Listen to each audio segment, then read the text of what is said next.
আসসালামু আলাইকুম গাইস, সবাই কেমন আছেন? আশা করি সবাই অনেক ভালো আছেন।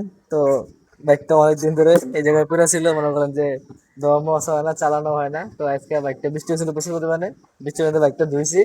তাই আমার একটু মুছতে আসছি বাইকটা, মনে ধুয়ে মুছছেন ঘরে উঠাই থাকুন। এটা হলো আমাদের রুম, আরই আমরা একবার নিচতলা থাকি বিল্ডিং এর।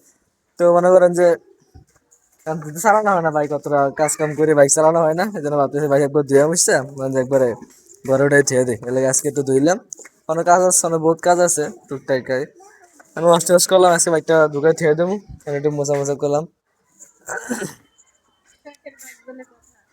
শখের বাইক বলে কথা, নিজের থেকে বাইকের যত্ন বেশি করতে হবে, বুঝছো তুমি? এটা ছিল আমার বাইক রাখার ঘর, এটা বাতাসে মানে একবারে উড়ে এলায়। আর বৃষ্টি বৃষ্টি পড়ে কাদা মধ্যে নষ্ট হয়ে যায়, আর লেগে ঘরে ছেড়ে দিয়েছে। আর বৃষ্টি পড়লে জং টং উঠতে যায়, এদিকে অলরেডি এই যে জং উঠতে গেছে, আর কি জং ধরে গেছে আর কি। এই হলো অবস্থা। তো যাই হোক, হম, রং উঠতে যায়, বৃষ্টিতে ভিজলে গাড়ি নষ্ট হয়ে যায়। এখান থেকে একবারে ঘরে থাকবো, ঘরের ভিতরে থাকবো, বৃষ্টি পড়বে না, বাতাসে লাগবে না আম্মু। একবারে ঘরে ঘরে থাকবো।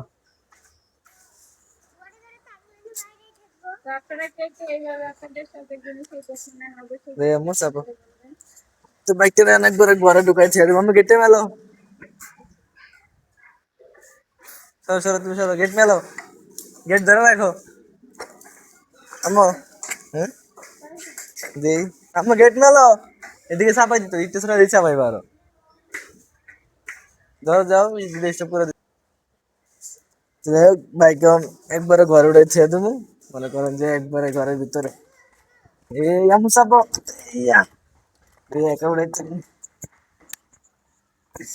এই ইয়া, ওই।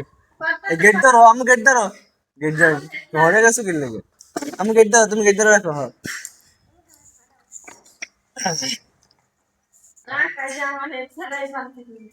একাই উঠান যায়, বাইক দুজন লাগে না তোরা। এই ইয়া, আমি পারি, আমি পারি। গেট মেলো, আমি গেট মেলো। দাঁড়াও দাঁড়াও, কইছি বাঙ্গালিটি বেড়ে ফেলা যেত না।